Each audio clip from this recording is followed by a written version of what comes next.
There's a corner in my home where I sit every single day. And every single day, that corner makes me stop and think and ponder because that corner is having a conversation. That conversation is taking place between two very different artists from two very different places with two completely different visual languages. Today, I want to take you into that corner and to speak about work that speaks to your heart even before your mind has time and a chance to catch up. The three small pieces are by an artist named Isheanesu Dondo. Isheanesu works in a single line minimalism. Human figures or human hybrid figures rendered with almost architectural economy. There's nothing extra. Every line carries weight. His influences are fascinating. He draws from Hermetic philosophy, from ancient Egypt, and from the tradition of Zimbabwean stone sculptures. That connection to stone sculpture is something you can feel. There is solidity to his artwork, a groundedness, a stillness, even with just one line. I bought these three artworks a few years ago, and I want to be honest with you. Part of what I love about collecting early is this: you get to live with work at a scale that feels intimate. These aren't gallery statement pieces, they're quiet presences. They watch you make coffee in the morning, and they watch you sit down and relax at the end of a very long workday. And somehow, these three small works by Isheanesu have become some of the most important pieces in my home. And right next to the three minimal meditative works is this. This is a work by Alan Kyakonye, a Ugandan artist whose studio I visited while I was there in Kampala for a research project. And I want to tell you exactly what happened when I saw this, because it is one of the best examples for me that I can give you of what it means to collect work that speaks to you. I walked into Alan's studio, I saw the artwork, and I did not think, I just knew. The work shows a man, a human figure constructed from foil paper, sitting in what looks like a beach chair, and in front of him is a dog. But this dog is a balloon animal, yellow, and this balloon dog is pooping out a little balloon. On top of the man's head is a woven reed hat, and someone's hand is either placing it on him or lifting it off him. And the hand, the man's hand, that is raised as if he is mid conversation or maybe even mid phone call. There is a window in the corner of the piece, while the background wall is decorated with club symbols from playing cards.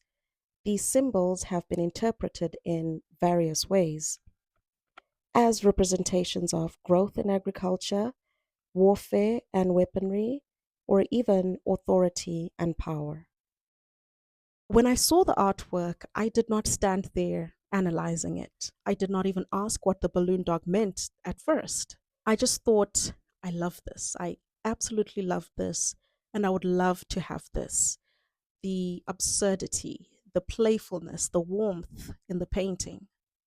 And now that it has been in my home, now that I've lived with it, I've started to think about it in more ways than I originally saw.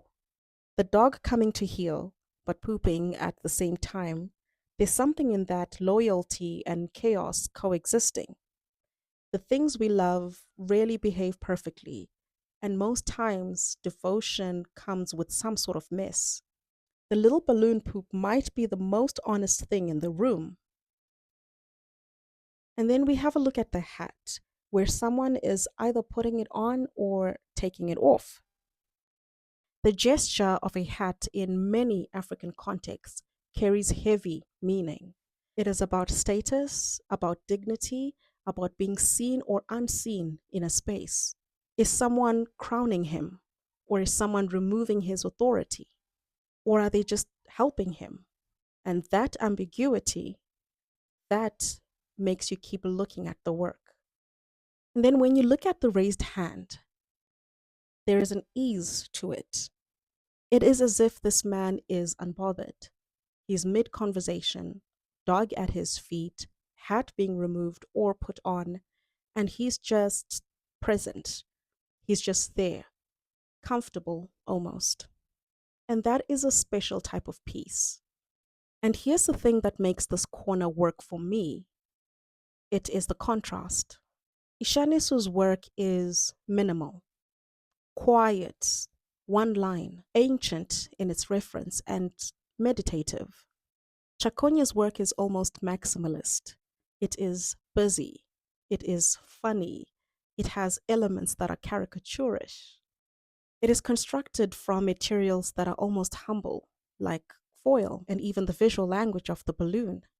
And yet these artworks sit right next to each other, completely at ease. And this is because they're asking the same question in different voices. Essentially, what does it mean to be human? One asks it in silence, the other asks it in a balloon dog.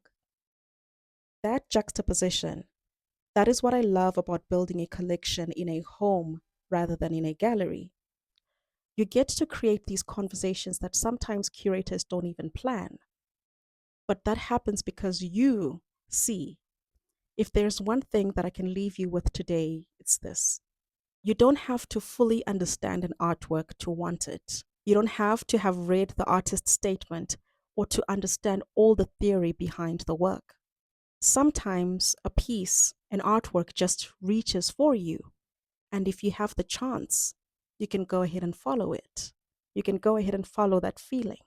These two artists' work, one from Zimbabwe, one from Uganda, are sitting in the corner of my house all the way in Harare.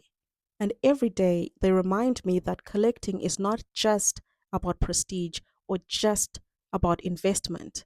It is about having art in your home.